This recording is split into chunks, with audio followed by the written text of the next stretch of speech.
Aqueles que não tinham coragem para impor a própria voz. Como eu estava enganada! Hoje, olhando para as ruínas do que Daniel e a mãe dele, Senhora Berenice, chamavam de vida, entendo que o silêncio é o prelúdio do desastre. É no silêncio que a pólvora é espalhada, aguardando apenas a faísca certa. E aquela faísca veio em forma de uma folha de papel impressa, um calendário de pagamentos que selou o destino de nós três.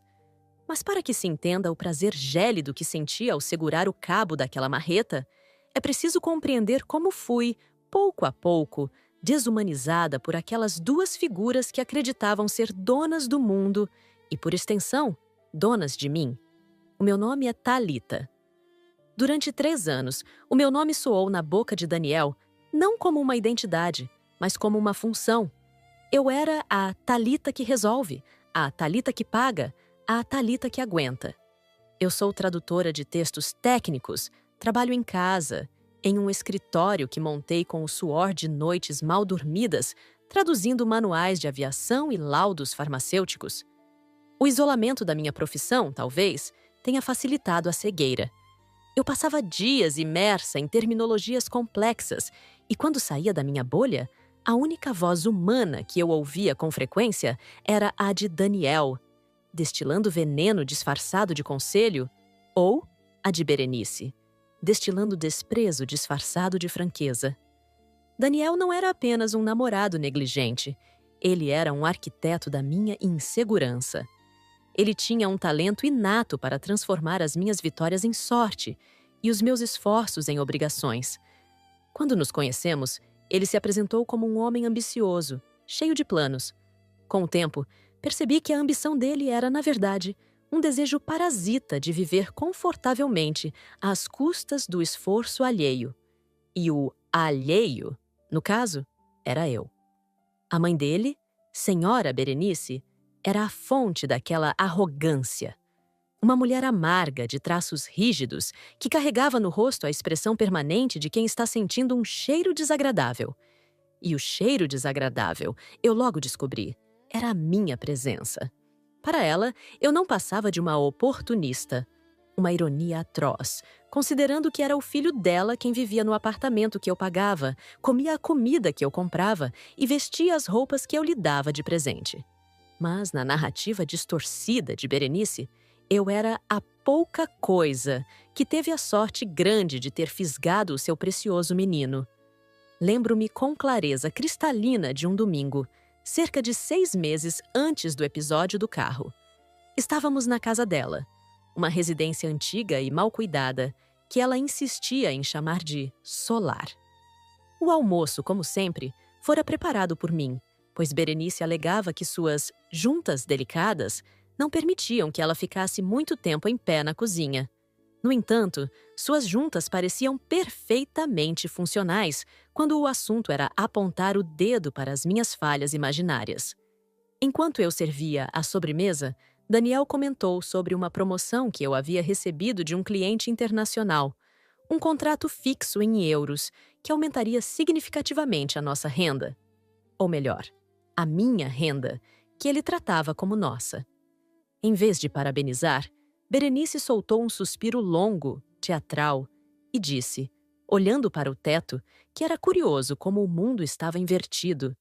Ela comentou, com aquela voz arrastada de quem saboreia a própria maldade, que em sua época, mulheres como eu, referindo-se à minha origem humilde e à minha falta de sobrenome tradicional, serviam apenas para limpar o chão de gente como eles, e não para sentar à mesa.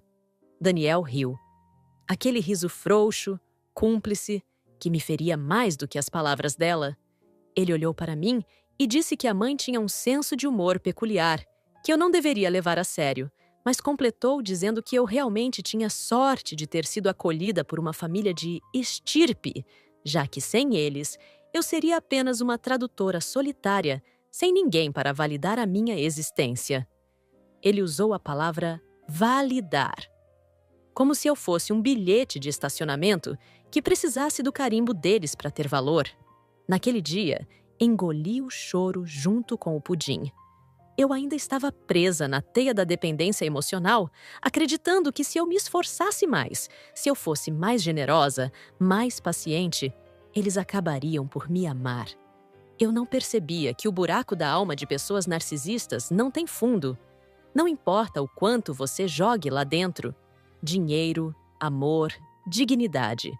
Nunca será o suficiente para preenchê-los. A escalada da exploração financeira foi sutil, mas constante. Primeiro, Daniel esqueceu a carteira em um jantar.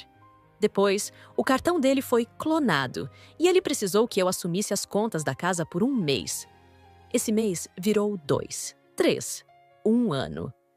Quando dei por mim, eu sustentava um homem de 32 anos que passava as tardes jogando videogame, enquanto supostamente procurava oportunidades à altura do seu talento. E Berenice? Berenice era a maestrina dessa orquestra de exploração. Ela ligava para ele e eu podia ouvir, pois ele fazia questão de colocar no viva-voz.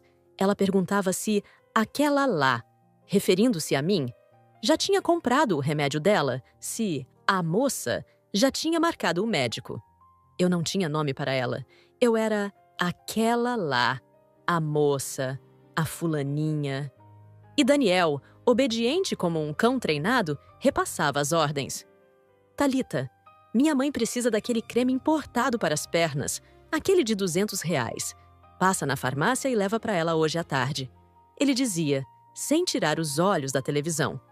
Se eu ousasse questionar, se eu dissesse que o orçamento estava apertado ou que eu tinha prazos de trabalho a cumprir, a reação era imediata e brutal. Ele se levantava, crescia para cima de mim com uma postura ameaçadora e começava o discurso que eu já sabia de cor. Ele dizia que eu era mesquinha, que eu não tinha coração, que eu estava negando saúde para uma senhora idosa. Ele dizia que eu deveria agradecer todos os dias por ele estar comigo, pois, segundo ele, eu era uma mulher sem sal, sem atrativos, e que nenhum outro homem me suportaria com essa minha ganância de querer guardar o meu próprio dinheiro. Essas palavras, repetidas dia após dia, criam calos na alma, mas também criam outra coisa: ódio. Um ódio frio, denso que vai se acumulando no fundo do estômago como chumbo derretido. A situação atingiu um novo patamar quando o carro de Berenice, um modelo popular com mais de 10 anos de uso, começou a dar problemas mecânicos. Não era nada que uma boa revisão não resolvesse, mas para Berenice, andar em um carro que fazia barulho era uma humilhação pública. Ela começou a insinuar, durante os almoços de domingo que eu era obrigada a frequentar, que precisava de um veículo que refletisse a sua posição social, mesmo que essa posição existisse apenas na cabeça delirante dela. É um absurdo eu ter que andar naquela lata velha, ela reclamava, lançando olhares significativos na minha direção. O Daniel merece levar a mãe para passear em um carro decente, mas claro, com a vida limitada que ele leva por causa de certas escolhas, e o olhar pousava em mim como uma mosca no lixo. Fica difícil. Daniel, sempre pronto para agradar a matriarca, concordava vigorosamente. Ele dizia que era uma vergonha, que a mãe merecia conforto, ar-condicionado digital, bancos de couro. E então, ele virava para mim e soltava frases venenosas, dizendo que se eu não fosse tão segura com o dinheiro, já poderíamos ter dado esse conforto a ela. Ele me chamava de egoísta patológica. Dizia que eu via o dinheiro apenas como números na conta, enquanto eles, seres superiores e sensíveis, viam o dinheiro como meio de proporcionar bem-estar à família. Família. A palavra soava na boca deles como uma armadilha. Eu era família na hora de pagar, mas era aquela lá na hora de receber respeito. Foi numa terça-feira chuvosa que o plano deles se concretizou. Daniel chegou em casa com um sorriso que eu não via há muito tempo. Não era um sorriso de felicidade, era um sorriso de triunfo, o sorriso do predador que encurralou a presa. Ele trazia uma pasta debaixo do braço. Eu estava na mesa da sala, trabalhando em uma tradução complexa sobre engenharia naval, cercada de dicionários e com 2 xícaras de café vazias ao lado. Ele jogou a pasta sobre o meu teclado, desconfigurando a página que eu estava editando. "O que é isso, Daniel?" perguntei, tentando manter a calma, embora meu coração já acelerasse em antecipação a algum problema. Ele se sentou no sofá, cruzou as pernas e me olhou com aquele ar de superioridade que me dava náuseas. Ele disse, com uma tranquilidade assustadora, que finalmente tinha resolvido o problema da mãe. Disse que, como homem da casa, tomou uma atitude. Abri a pasta. Dentro, havia a documentação de um carro 0 km, um SUV de luxo, banco de couro, teto solar, cor prata. O valor das parcelas era exorbitante. Eram 48 prestações de um valor que correspondia a quase metade do que eu ganhava mensalmente. "Daniel, você comprou um carro?" perguntei atônita. "Como?" "Você não tem renda comprovada para um financiamento desse porte." Ele riu. "Claro que não no meu nome, sua tola." Mamãe usou o nome dela. O crédito dela é impecável, ao contrário da sua boa vontade. Respirei aliviada por um segundo, pensando que, se estava no nome dela, o problema era dela. Mas o alívio durou pouco. Daniel tirou um papel dobrado do bolso da calça e o alisou sobre a mesa, bem na frente do meu rosto. Era o título desta história. O calendário de pagamentos. Meu namorado me mandou o calendário de pagamentos do financiamento do carro da mãe dele. Narrei mentalmente a situação como se estivesse vendo um filme de terror. Olhei para ele, para o papel, e depois para ele novamente. "E isso eu quero para quê?" perguntei, verdadeiramente desconcertada. A audácia era tamanha que meu cérebro se recusava a processar a informação. Ele se levantou, caminhou até a geladeira, pegou uma cerveja que eu havia comprado, abriu e deu um gole longo antes de responder. "Mamãe mandou avisar. A partir de amanhã, quem paga é você", anunciou ele muito satisfeito, como se estivesse me dando um presente e não uma sentença de escravidão financeira. Senti o sangue drenar do meu rosto. Não foi medo, não foi tristeza. Foi uma clareza absoluta e gélida. "Como é que é?" Minha voz saiu baixa. Daniel suspirou, impaciente, como se explicasse matemática para uma criança. Ele disse que, já que eu morava com ele e usufruía da companhia dele, nada mais justo do que eu contribuir para a felicidade da mulher que o colocou no mundo. Ele argumentou que eu tinha dinheiro, sobrando, que eu era uma acumuladora sem propósito e que agora o meu dinheiro teria um destino nobre. "E tem mais?" ele acrescentou, o veneno escorrendo pelo canto da boca. "A mãe disse que, se você atrasar um dia sequer, ela vai vir aqui pessoalmente ter uma conversa com você sobre gratidão.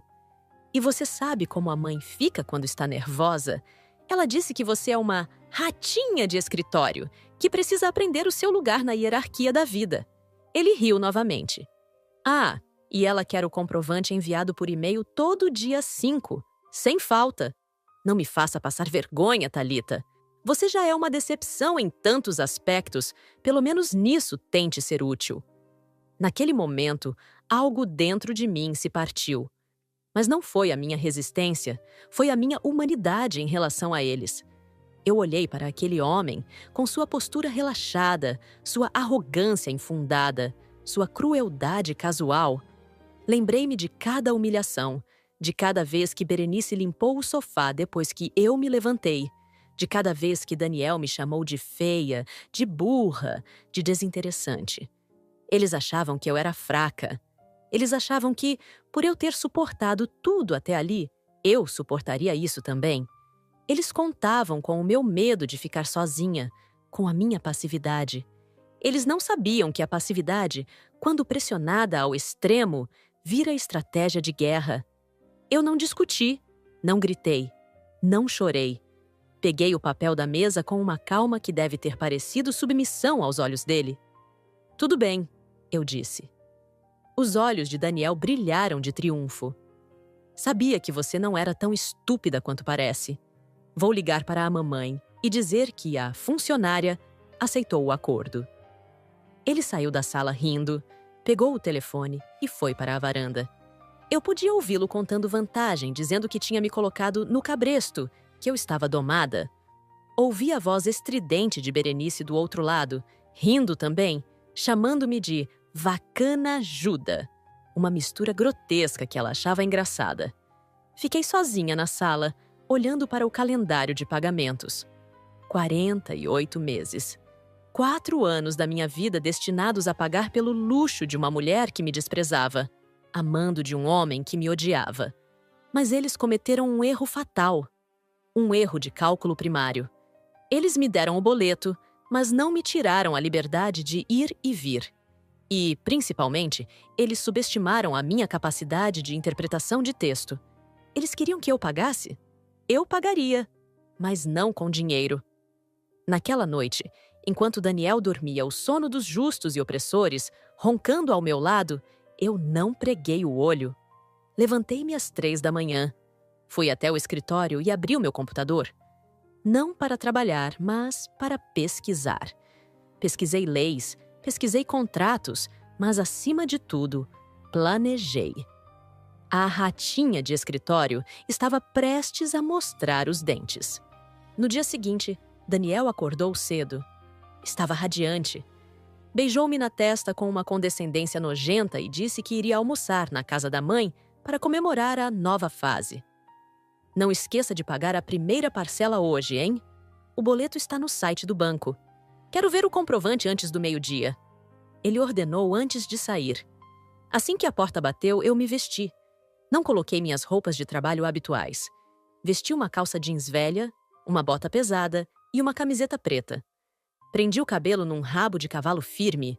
Fui até a despensa e peguei a caixa de ferramentas que meu falecido pai havia me dado. Ele sempre dizia: Thalita, uma mulher precisa saber consertar as coisas ou saber quebrá-las se for necessário. Tirei de lá uma marreta. O peso dela na minha mão era reconfortante. Era real. Chamei um carro de aplicativo. O destino? A garagem do prédio da senhora Berenice. Eu sabia que o porteiro, senhor João, gostava de mim. Eu sempre lhe dava caixinhas generosas no Natal e o tratava com a educação que Berenice jamais dispensara a ele. Quando cheguei lá, cumprimentei o senhor João. Bom dia, seu João. A dona Berenice pediu para eu dar uma olhada no carro novo. Parece que veio com um defeito de fábrica, preciso fazer uma verificação técnica antes que ela saia. Menti com um sorriso calmo. Claro, dona Thalita. A senhora sempre tão prestativa. O carro está na vaga de sempre. Que máquina, hein? Ele comentou, liberando minha entrada. É... uma máquina. Respondi, sentindo o cabo da marreta dentro da minha mochila. Caminhei até a vaga. Lá estava ele. O SUV prata, brilhando sob a luz fluorescente da garagem subterrânea. Parecia um ídolo pagão esperando oferendas. Era a materialização de todo o meu sofrimento, de todo o meu suor roubado, de toda a humilhação que engoli a seco. Daniel e Berenice estavam lá em cima, no apartamento, provavelmente rindo de mim, tomando café e planejando a próxima viagem com o carro que eu pagaria. Eles se sentiam intocáveis. Tirei a marreta da mochila. O metal frio contrastava com o calor da minha pele. Eu não ia apenas quebrar um carro. Eu ia quebrar o poder que eles exerciam sobre mim. Respirei fundo, enchendo os pulmões com o ar viciado da garagem. O primeiro golpe não seria por raiva, seria por justiça. Levantei a marreta acima da cabeça. O movimento foi fluido, quase coreografado. A partir de amanhã, quem paga é você. A voz de Daniel ecoou na minha mente. Sim, Daniel. Sussurrei para o silêncio da garagem. Eu vou pagar. Vou pagar com juros e correção monetária. E desci a marreta com toda a força que meu corpo possuía, mirando exatamente no centro do para-brisa. O som do vidro estilhaçando foi a música mais linda que eu já tinha ouvido. Era o som da minha liberdade se partindo em 1000 pedaços afiados. Mas aquilo era só o começo. Eu tinha 48 prestações de raiva para descontar naquele veículo. e eu não pretendia deixar nenhuma parcela em atraso. O estrondo ecoou pela garagem, mas eu não parei. A adrenalina inundou minhas veias, apagando o medo, apagando a Thalita boazinha. Ali, naquele momento, nasceu a mulher que faria Berenice e Daniel desejarem nunca ter nascido. Continuei batendo. Capô, faróis, teto solar. Cada golpe era um não que eu nunca tinha dito. Cada amassado na lataria era uma resposta às críticas de Berenice. Cada vidro quebrado era o fim da minha cegueira. Eu estava apenas começando. E eles não perdiam por esperar o que chegaria pelo correio. O som de metal se deformando sob o impacto de uma marreta tem uma qualidade visceral, quase primitiva, que eu desconhecia até aquele momento. A cada golpe, eu sentia uma vibração subir pelos meus braços, atravessar os meus ombros e explodir no meu peito. Não como dor, mas como uma liberação de energia estagnada.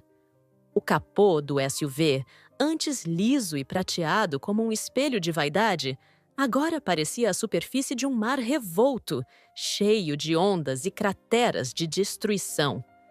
Eu não estava agindo como uma louca descontrolada. Pelo contrário, havia um método na minha fúria.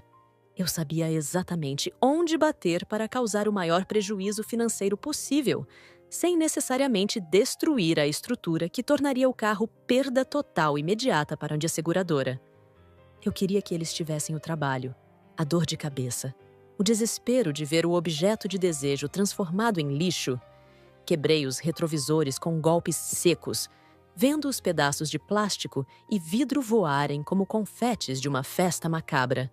Depois, passei para as laterais. A lataria gemia sob a força da minha ferramenta e eu imaginava que aquele gemido era a voz da senhora Berenice, reclamando que o mundo não a servia como ela desejava. Quando o exterior estava irreconhecível, abri a porta do motorista. O cheiro de carro novo, aquele aroma sintético que simboliza status para pessoas vazias como Daniel, invadiu as minhas narinas. Senti náuseas. Aquele cheiro era o perfume da minha escravidão. Subi no banco de couro bege, aquele couro que Berenice tanto exigira, com as minhas botas sujas de graxa e poeira da garagem. Comecei a rasgar. Usei a ponta da marreta. Usei uma chave de fenda que eu trouxera no bolso. Usei as minhas próprias unhas, se fosse preciso. Rasguei o estofado com a ferocidade de quem rasga um contrato abusivo. O painel digital, cheio de luzes e promessas tecnológicas, foi o meu próximo alvo. Uma marretada certeira no centro da tela multimídia fez o vidro temperado estourar em uma teia de aranha negra. Pare! Respirei fundo, o suor escorrendo pelas minhas costas. O silêncio voltou a reinar na garagem, mas agora era um silêncio pesado, carregado com a presença do desastre. Tirei o celular do bolso. Minhas mãos não tremiam. Abri a câmera e comecei a sessão de fotos. Fotografei o capô amassado, o para-brisa estilhaçado, os bancos rasgados com a espuma amarela saindo para fora como vísceras expostas. Fiz questão de tirar uma selfie, não sorrindo, mas com uma expressão de neutralidade absoluta, refletida no que restava do espelho retrovisor, com a marreta apoiada no ombro. Aquela foto seria o meu cartão de visitas para a nova realidade deles. Saí da garagem com a mesma calma com que entrei. O senhor João não estava na guarita naquele momento? Devia ter ido ao banheiro ou fazer uma ronda? O destino conspirava a meu favor. Chamei outro carro de aplicativo e voltei para o meu apartamento. O apartamento que eu pagava, que estava no meu nome e que, até aquela manhã, abrigava o parasita que eu chamava de namorado. Cheguei em casa e fui direto para tirar a impressora. O zumbido da máquina imprimindo as fotos coloridas em alta resolução era a trilha sonora da minha vingança. Peguei o boleto bancário que Daniel havia deixado sobre a mesa, aquele papel que representava a minha sentença, e o rasguei. Mas não o rasguei inteiramente. Rasguei o código de barras, inutilizando-o para pagamento, mas mantendo legível o valor e o nome da senhora Berenice. Coloquei as fotos da destruição e o boleto mutilado dentro de um envelope pardo. Escrevi o endereço da senhora Berenice com a minha melhor caligrafia, Aquela letra cursiva e elegante que ela dizia ser coisa de gente que quer parecer o que não é. Iria enviar pelos correios, com aviso de recebimento. Eu queria ter a certeza documental de que eles receberiam a mensagem, mas o meu dia estava apenas começando. Enquanto o envelope seguia o seu destino, eu tinha uma limpeza doméstica para fazer. E não me refiro a tirar o pó dos móveis. Entrei no quarto e comecei a tirar as coisas de Daniel. Não tive o cuidado de dobrar as camisas de marca que eu havia comprado para ele, nem de proteger os frascos de perfume importado. Abri sacos de lixo pretos, grandes e resistentes, e comecei a jogar tudo dentro. Roupas, sapatos, o console de videogame que ele amava mais do que a própria dignidade, os troféus de campeonatos de futebol amador que ele exibia como se fossem prêmios Nobel. Tudo foi para dentro dos sacos, misturado, amassado, tratado como o entulho que, simbolicamente, representava a passagem dele pela minha vida. Enquanto eu esvaziava as gavetas, encontrei uma caixa de veludo no fundo do guarda-roupa dele. Abri. Dentro havia um anel. Não era um anel de noivado para mim. Era um anel antigo, de ouro com uma pedra vermelha, que eu reconheci imediatamente. Era um anel que havia sumido da casa da minha avó falecida, anos atrás, quando Daniel e eu tínhamos ido lá ajudar a organizar os pertences dela. Na época, ele jurou que não tinha visto, que talvez a enfermeira tivesse levado. Segurei a joia com força, sentindo o metal frio contra a palma da mão. Ele tinha roubado da minha avó. Ele tinha roubado de uma morta. A bile subiu à minha garganta, amarga e quente. Se eu tinha alguma dúvida, algum resquício de culpa pelo que tinha feito com o carro, aquele anel dissipou tudo. Eles não eram apenas aproveitadores, eram criminosos morais. Levei os 10 sacos de lixo para o corredor do lado de fora do apartamento. Chamei o chaveiro, um senhor de confiança que já havia trocado as fechaduras do prédio todo. Dona Thalita, aconteceu alguma coisa? Tentaram arrombar? Ele perguntou preocupado, ao ver a pilha de sacos. Não, senhor Pedro. Estou apenas fazendo uma dedetização. Vou trocar o miolo da fechadura por segurança. Quero aquela tetra-chave que o senhor disse que é inviolável. 1 hora depois, eu estava trancada no meu santuário, segura. O telefone de Daniel começou a tocar na mesa de centro. Ele tinha esquecido o aparelho em casa na pressa de ir bajular a mãe. Olhei para o visor. Mamãe! Brilhava na tela. Deixei tocar. Tocou 1, 2, 10 vezes. Depois, mensagens começaram a chegar. Eu não podia ler o conteúdo sem a senha, mas via as notificações empilhando-se. Resolvi que era hora de eu mesma fazer uma ligação. Liguei para a portaria do meu prédio. Seu Manuel, aqui é a Thalita do 502. Olha, o Daniel não mora mais aqui. Se ele aparecer, o senhor não está autorizado a deixá-lo subir. As coisas dele estão no corredor. Se ele quiser, pode pegar e ir embora. Se ele causar confusão, por favor, chame a polícia imediatamente. Pode deixar, dona Thalita. Aquele rapaz sempre foi meio arrogante com a gente mesmo. Fica tranquila. Sentei-me no sofá. O silêncio da casa agora parecia uma bênção. Mas eu sabia que a tempestade estava vindo, e ela chegou por volta das 3 da tarde. O interfone tocou. Era o porteiro. Dona Thalita, ele está aqui. Está gritando muito. Disse que vai subir de qualquer jeito. Não deixe, seu Manuel. Chame a polícia se ele forçar a entrada. Eu não vou liberar. Podia ouvir os gritos dele ao fundo através do interfone. Thalita, sua louca! Abre essa porta. Você ficou maluca? Minha mãe está passando mal. O que você fez? Sorri. Então eles já tinham descoberto o carro. A notícia ruim voa rápido, ou talvez o porteiro da mãe dele tenha ligado avisando sobre o vandalismo. Desliguei o interfone e fui até a janela. O meu apartamento ficava no 5º andar, de frente para a entrada do prédio. Olhei para baixo. Daniel estava lá, vermelho, gesticulando freneticamente para o porteiro, que mantinha o portão de vidro fechado com uma expressão de dever cumprido. Daniel chutou o portão. Vi vizinhos parando para olhar.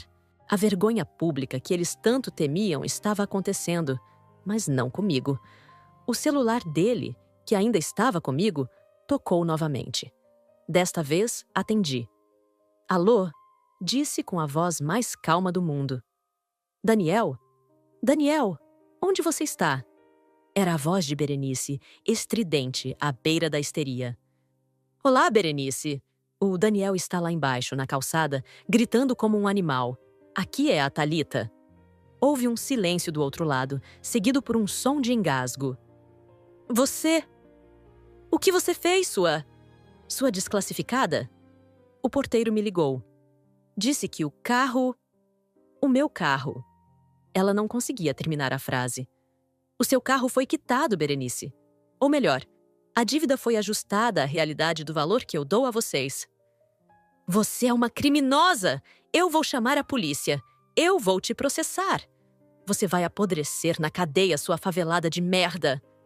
Você tem inveja da nossa família. Inveja. Ela gritava, e eu podia ouvir o som da saliva batendo no microfone. Onde está o Daniel? Passe para ele agora. O Daniel não tem mais telefone, Berenice. O telefone era meu. A conta era minha. O teto era meu. Agora ele é todo seu. Espero que o sofá da sua sala seja confortável, porque é lá que ele vai dormir. Ah, e verifique a caixa de correio amanhã. Mandei uma lembrança para vocês. Desliguei e, num gesto de suprema libertação, desliguei o aparelho e o joguei dentro de uma gaveta qualquer. Meia hora depois, a polícia chegou. Vi as luzes giratórias da viatura refletindo nas paredes da sala. Desci. Eu precisava encerrar aquilo com a autoridade da lei. Quando cheguei à portaria, Daniel estava conversando com 2 policiais, fazendo-se de vítima. Ele chorava. Lágrimas de crocodilo, eu sabia. Ao me ver, ele mudou a expressão. O rosto contorceu-se em ódio puro. Ela! Foi ela! Ela trancou a minha casa, roubou minhas coisas e destruiu o carro da minha mãe. Prendam essa mulher. O policial, um homem alto e sério, olhou para mim. A senhora é a Thalita? Sou eu, senhor policial. Este senhor alega que a senhora o impediu de entrar na própria residência e que cometeu danos ao patrimônio. Policial, comecei, mantendo a postura ereta e a voz firme. Este homem é meu ex-namorado. O apartamento é meu, comprado antes de eu o conhecer. Escritura em meu nome. Ele não consta em nenhum contrato, não paga nenhuma conta e não tem direitos sobre o imóvel. O relacionamento acabou hoje e, como ele se recusou a sair amigavelmente, coloquei os pertences dele no corredor para evitar confronto. Ele está tentando invadir a minha propriedade. Mostrei a cópia da escritura e as contas de luz que eu havia trazido comigo. O policial analisou os papéis. E sobre o carro? Daniel interveio, cuspindo as palavras. Ela destruiu o carro da minha mãe. Olhei para Daniel com um desprezo frio. O carro? Eu não sei do que ele está falando. Passei a manhã em casa trabalhando. Tenho registros de login no meu computador. Se a mãe dele teve o carro vandalizado, sinto muito, mas isso é um assunto para a seguradora, não para mim. Ele está delirando porque perdeu a vida mansa que eu bancava. Eu sabia que não havia câmeras dentro da garagem de Berenice. Uma falha de segurança que ela sempre reclamava nas reuniões de condomínio para não ter que pagar a taxa extra de instalação. O senhor João não me viu bater, apenas entrar e sair. Era a minha palavra contra a dedução deles. E sem provas. Era apenas um escândalo doméstico. O policial devolveu os documentos. Senhor, se o imóvel é dela e o senhor não reside legalmente aqui como proprietário ou locatário, não podemos forçá-la a deixá-lo entrar. É uma questão civil. Quanto ao carro, o senhor ou a sua mãe devem registrar um boletim de ocorrência na delegacia com as devidas provas. Agora, peço que pegue seus pertences e se retire, ou terei que levá-lo por perturbação do sossego. Daniel ficou pálido. Ele olhou para os sacos de lixo no chão, para os vizinhos que filmavam com celulares, e depois para mim. Você vai pagar, Thalita. Minha mãe vai acabar com você. Você não sabe com quem mexeu. Você é um nada. Uma vira-lata que achou que podia sentar no sofá. Você vai rastejar pedindo perdão. Aproximei-me dele o suficiente para que apenas ele ouvisse. Daniel, o anel da minha avó. Eu o encontrei. Se você ou a sua mãe tentarem qualquer coisa mesmo, eu vou à delegacia e abro um inquérito por furto qualificado e abuso de confiança. E eu tenho muito mais guardado do que você imagina. Agora, pegue o seu lixo e suma da minha frente. Ele recuou como se tivesse levado um tapa. O medo brilhou nos olhos dele pela primeira vez. Ele pegou os sacos, arrastando-os de forma humilhante pela calçada, e chamou um táxi sob os olhares de reprovação da vizinhança. Subi para o meu apartamento, trêmula, mas não de medo, de adrenalina. Os dias seguintes foram de um silêncio tenso. Eu sabia que eles estavam tramando. Berenice não deixaria barato. Mas eles não sabiam que eu tinha me preparado para a guerra nuclear, enquanto eles ainda brincavam com estalinhos. A verdadeira virada aconteceu uma semana depois. Eu recebi uma notificação judicial. Berenice estava me processando por danos morais e materiais, pedindo uma indenização absurda de R$100 mil pela destruição do carro, que ela alegava ter testemunhas de que fui eu, provavelmente testemunhas falsas compradas, e pelos danos psicológicos causados ao filho dela. Eu li a intimação e ri. Era exatamente o que eu precisava. Eles tinham dado o primeiro passo legal, abrindo as portas para a minha reconvenção, o contra-ataque jurídico. Fui até o meu cofre e tirei uma pasta grossa, que eu vinha alimentando há 3 anos. Ali não estavam apenas recibos de supermercado. Durante o nosso relacionamento, Daniel, na sua infinita preguiça e estupidez, assinava qualquer coisa que eu colocasse na frente dele. Quando eu precisava transferir dinheiro para a conta dele para ele pagar algo, porque ele dizia que pegava mal a mulher pagar, eu fazia ele assinar um recibo de controle para o meu imposto de renda. Só que não eram simples recibos, eram confissões de dívida. Notas promissórias atreladas a contratos de mútuo, empréstimo entre pessoas físicas, redigidos com validade jurídica perfeita. Ele nunca leu. Ele assinava enquanto jogava, assinava enquanto comia, dizendo: tá, me dá a caneta logo. Somei os valores. 3 anos de aluguel, que eu cobrava dele no papel. 3 anos de plano de saúde. 3 anos de empréstimos para as ideias de negócios dele que nunca vingavam. E, a cereja do bolo, um documento onde ele se declarava avalista solidário de qualquer dívida contraída pela mãe dele em meu desfavor, colocando como garantia a única coisa que eles realmente tinham de valor: a casa dela, o tal solar. A casa de Berenice não era financiada, era uma herança antiga, mas estava caindo aos pedaços. Porém, o terreno valia ouro. E naquele documento, assinado por Daniel com firma reconhecida, que eu providenciei em um dia que fomos ao cartório resolver outra coisa, ele comprometia a parte dele na herança, e por uma cláusula de responsabilidade solidária que Berenice também assinou sem ler, num dia em que precisou de dinheiro para uma cirurgia plástica que eu banquei, a casa inteira entrava na roda. Sim, eu paguei a cirurgia das pálpebras dela. E ela assinou o contrato de empréstimo achando que era um termo de consentimento do hospital. A arrogância os cegava a tal ponto que eles nunca imaginaram que a ratinha sabia ler as letras miúdas. Liguei para o meu advogado, Dr. Camargo, um homem que odiava injustiças tanto quanto eu. Doutor, eles morderam a isca. Entraram com o processo? Ótimo, Thalita. Vamos entrar com a reconvenção e executar as promissórias.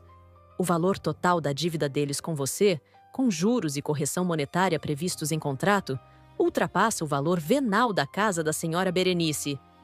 E o carro? O carro é o menor dos problemas. Mesmo que provem que foi você, o valor do conserto será abatido do montante astronômico que eles te devem. Eles vão ficar sem teto, Thalita.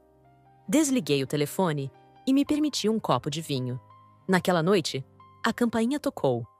Olhei pelo olho mágico. Não era Daniel. Era a própria Berenice. Ela estava descabelada, os olhos inchados, longe da dama da sociedade que fingia ser. Ela batia na porta com as mãos abertas. Abra! Eu sei que você está aí. Você destruiu a vida do meu filho. Você mandou aquelas fotos horríveis. Eu quase tive um infarto quando abri aquele envelope. Abri a porta, mas mantive a corrente de segurança. Olhei para ela através da fresta. Boa noite, Berenice. Veio pagar a primeira parcela do financiamento que vocês fizeram em meu nome? Porque eu já paguei a minha parte. Em marretadas. Sua vadia insolente! Ela gritou, tentando enfiar a mão pela fresta para me arranhar. Você vai pagar cada centavo daquele carro! O Daniel está dormindo no chão da sala porque não tem onde cair morto por sua culpa. Ele está deprimido. Ele disse que você roubou o anel da avó dele. O anel que ele roubou da minha avó morta? Corrigi, friamente. Aquele anel já está com a polícia, como prova material de furto. E sugiro que a senhora volte para casa e comece a empacotar suas porcelanas, Berenice. O quê? Do que você está falando? Estou falando que o seu filho, na ânsia de me extorquir dinheiro ao longo dos anos, assinou documentos muito interessantes. A senhora também. Lembram da cirurgia das pálpebras? Dos empréstimos para o investimento do Daniel? Pois é. A conta chegou e, como vocês não têm liquidez, o juiz vai adorar saber que existe um imóvel livre e desimpedido para penhora. O rosto dela mudou de cor, do vermelho de raiva para um branco cadavérico. Você não faria isso? Aquela casa é da minha família há gerações. Era, eu disse, fechando a porta na cara dela. Agora é apenas o ativo que vai liquidar o passivo da arrogância de vocês. Ouvi ela bater por mais alguns minutos, gritando impropérios, me chamando de demônio, de invejosa, de sem classe. Depois, o silêncio voltou. Mas eu sabia que o verdadeiro barulho estava por vir. O barulho do martelo do juiz. Eles acharam que podiam me usar como um cartão de crédito ilimitado. Acharam que podiam me humilhar, me chamar de feia, de inútil, de serviçal. Agora, eles iriam descobrir que a serviçal era, na verdade, a dona de tudo. Preparei-me para dormir. No dia seguinte, a execução da dívida seria protocolada. O oficial de justiça bateria na porta do solar não para entregar convites de festa, mas para entregar a ordem de despejo iminente. A vingança não é um prato que se come frio. É um prato que se serve com talheres de prata na mesa que você tomou do inimigo. A queda de um império, mesmo que seja um império de ilusões construído sobre a areia movediça da arrogância, faz um barulho ensurdecedor para quem cai, mas soa como uma sinfonia para quem empurra. Nos meses que se seguiram àquela noite em que Berenice esmurrou a minha porta, eu assisti de camarote ao desmoronamento sistemático da vida deles. Não foi rápido, e isso foi a melhor parte. Foi uma agonia lenta, burocrática e humilhante, onde cada esperança deles era triturada pela frieza da lei e pela solidez dos documentos que eu havia guardado. O processo correu com a precisão de um relógio suíço. O Dr. Camargo, meu advogado, era implacável. Quando apresentamos a execução das notas promissórias e dos contratos de mútuo, a defesa de Berenice e Daniel tentou alegar tudo o que podia. Disseram que as assinaturas eram falsas, depois alegaram coação e, por fim, tentaram argumentar que eu havia me aproveitado da ingenuidade financeira deles. O juiz, um homem severo que não tinha paciência para malandragens, indeferiu todos os pedidos. As assinaturas tinham firma reconhecida em cartório. Os extratos bancários comprovavam que o dinheiro havia saído da minha conta e entrado na deles. Não havia ingenuidade. Havia dolo e má-fé da parte deles em não pagar. O momento em que o bloqueio judicial atingiu as contas bancárias deles foi, segundo o relato do gerente do banco, que por acaso era primo de uma amiga minha e comentou discretamente. Uma cena de ópera bufa. Berenice foi tentar passar o cartão para comprar vinhos importados e teve a transação recusada. Ao verificar o saldo, descobriu que não apenas estava zerado, mas que qualquer centavo que entrasse seria automaticamente transferido para uma conta judicial em meu favor. Eles estavam financeiramente asfixiados. Sem dinheiro, sem crédito e com o nome sujo na praça, a vida de luxo de fachada começou a ruir. A luz da casa foi cortada 2 vezes. Vi Daniel na rua certa vez, tentando vender o tal videogame que eu havia colocado no lixo, mas ele estava tão sujo e o aparelho tão mal cuidado que duvido que tenha conseguido mais do que alguns trocados para o cigarro. Mas o golpe final, a estocada que atravessaria o coração podre daquela soberba, foi a adjudicação do imóvel.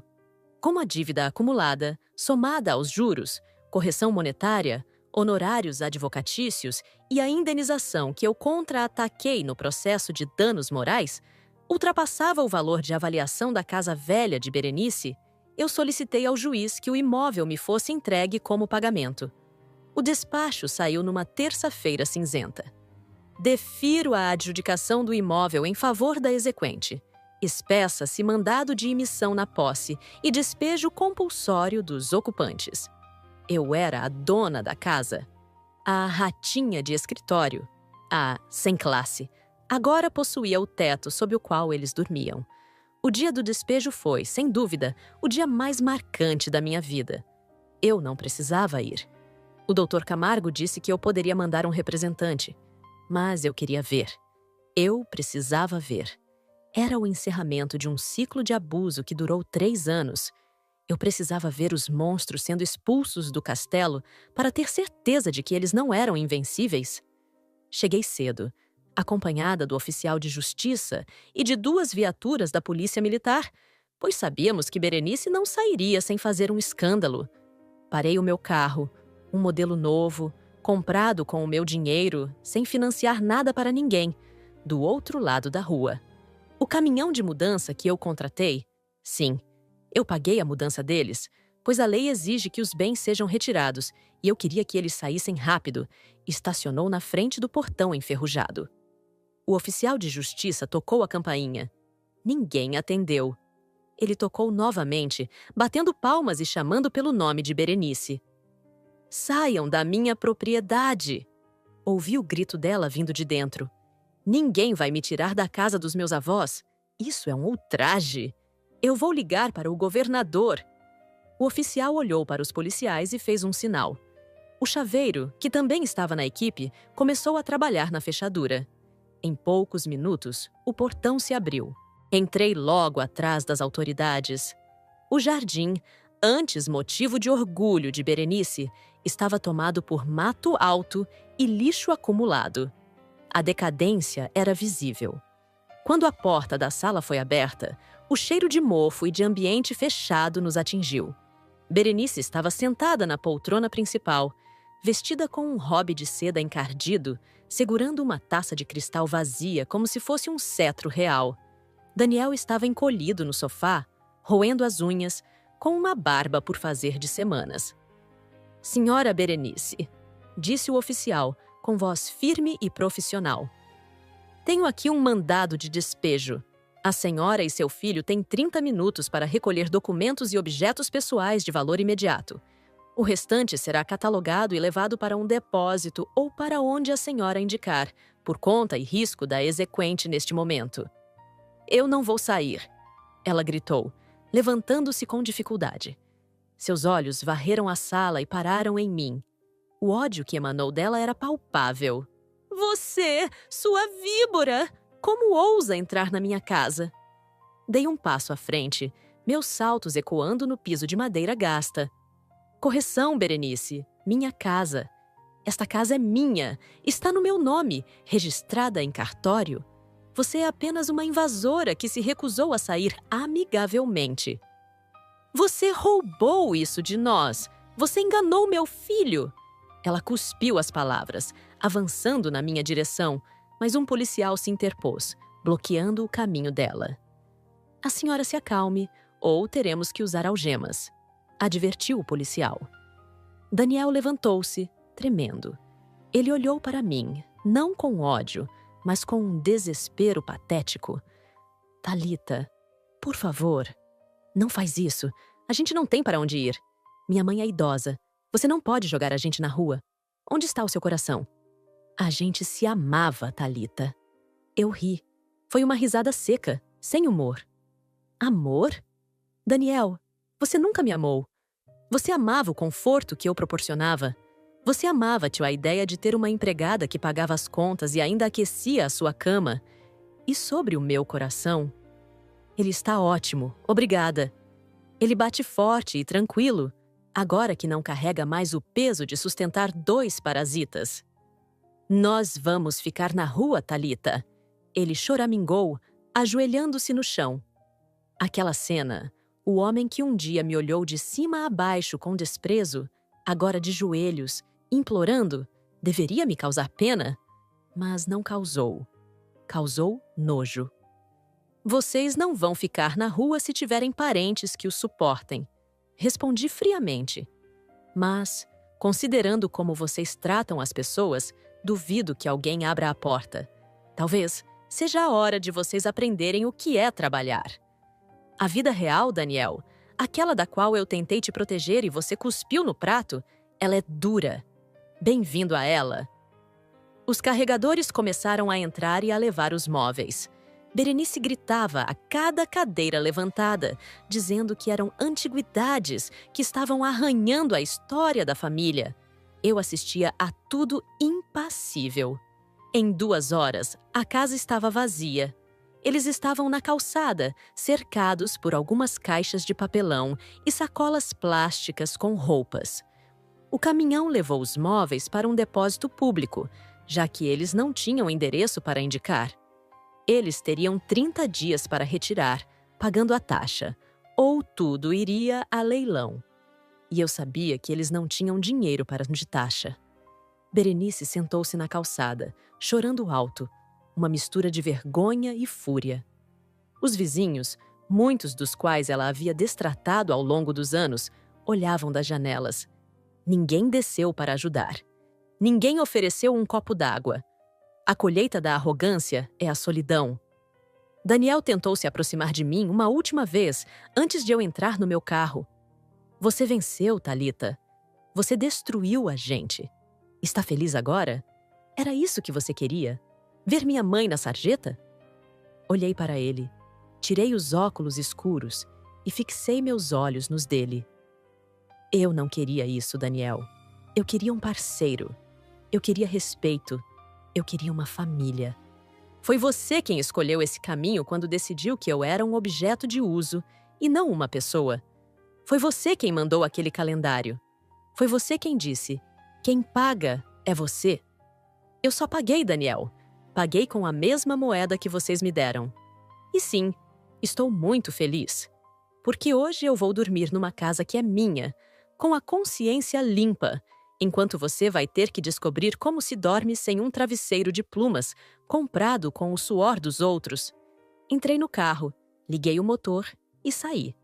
Pelo retrovisor, vi a imagem deles ficando pequena. Berenice, uma mancha colorida no cinza da calçada, e Daniel, uma figura curvada pela derrota. 6 meses se passaram desde aquele dia. A vida tem uma maneira curiosa de se reorganizar quando tiramos o lixo. Reformei a casa. Derrubei as paredes velhas, troquei o piso podre, pintei a fachada de cores vivas. O lugar perdeu aquele ar de mausoléu e ganhou vida. Vendi o imóvel 3 meses depois da reforma, com um lucro de 200% sobre o valor da dívida. Foi o melhor negócio da minha vida. Com o dinheiro, comprei um apartamento na praia e investi o restante. Quanto a eles? As notícias chegam, mesmo que a gente não procure. A cidade é grande, mas o mundo é pequeno. Soube que Berenice teve que ir morar de favor num quartinho nos fundos da casa de uma ex-empregada doméstica dela, uma senhora de coração de ouro chamada Dona Maria, a quem Berenice humilhou por anos. A ironia é poética. A madame, agora, depende da caridade da mulher que ela chamava de incapaz.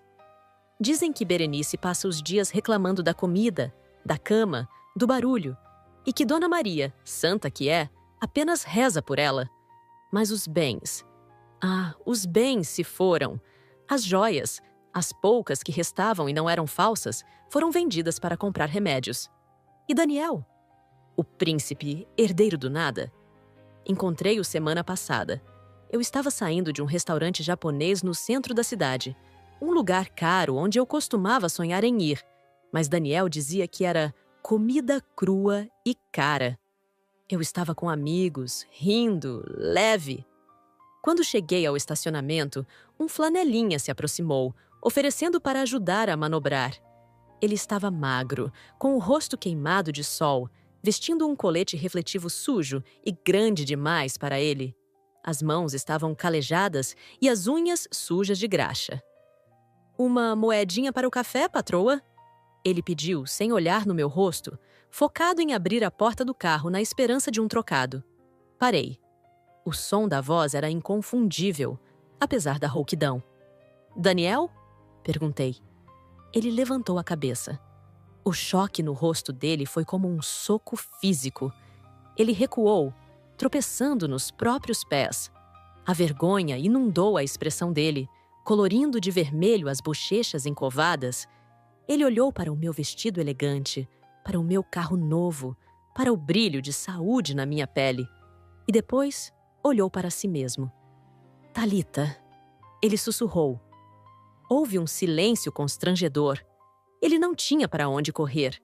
A realidade dele estava ali, exposta sob a luz amarela do poste de estacionamento. Você está bem", ele disse, a voz falhando. "Estou ótima, Daniel.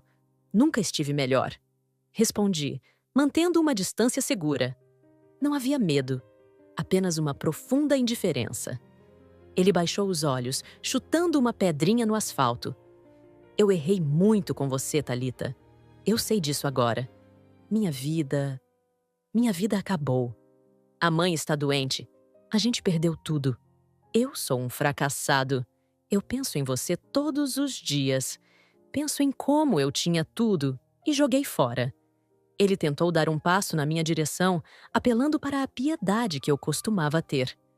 Será que a gente não podia conversar? Tomar um café?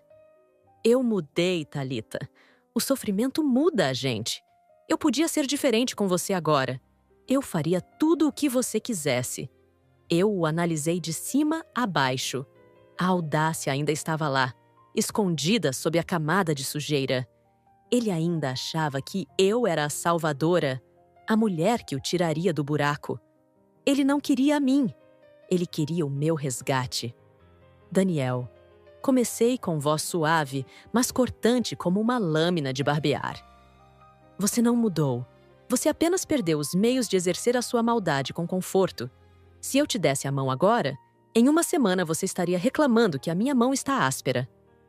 Você é um poço sem fundo, e eu fechei a tampa." Abri a bolsa. Ele olhou com expectativa, talvez esperando uma nota de R$ 100, talvez esperando um cartão de visita. Tirei um espelho de maquiagem pequeno e entreguei a ele. "O que é isso?" ele perguntou confuso, segurando o objeto. "É para você se olhar, Daniel. Olhe bem para o que você se tornou, não por culpa do destino, nem por minha culpa, mas pelas escolhas que você fez quando achou que era melhor do que todo mundo. A única pessoa que pode te tirar dessa situação é você mesmo. Mas para isso, você vai ter que virar homem de verdade pela primeira vez na vida." E sinceramente, eu não apostaria um centavo nisso. Entrei no carro e fechei a porta. Ele ficou ali, parado, segurando o espelho, olhando para o próprio reflexo distorcido. Não dei esmola. Não dei dinheiro. Dei a ele a única coisa que ele nunca teve: a verdade nua e crua. Enquanto eu dirigia para casa, sentindo a brisa noturna entrar pela janela, uma sensação de paz absoluta me invadiu. A vingança não foi apenas tirar a casa deles ou vê-los na miséria. A verdadeira vingança foi recuperar a mim mesma. Foi olhar para aquele homem que um dia me fez sentir pequena e perceber que ele era, e sempre foi, insignificante. Berenice e Daniel continuam vivos, respirando, existindo em algum lugar daquela cidade cinza. Mas para mim, Eles morreram no dia em que ergui aquela marreta. O que restou foram fantasmas, sombras de um passado que me ensinou que o amor próprio é o único amor que não podemos, sob hipótese alguma, deixar de pagar as prestações. Eu quitei a minha dívida com o passado. E o troco? O troco eu guardei na forma de uma liberdade inegociável. Gostou dessa história de superação e justiça? Se você sentiu a alma lavada com a atitude da Thalita, não esqueça de se inscrever no canal, deixar o seu like e compartilhar com aquele amigo que precisa aprender a não baixar a cabeça para ninguém. Nos vemos na próxima história.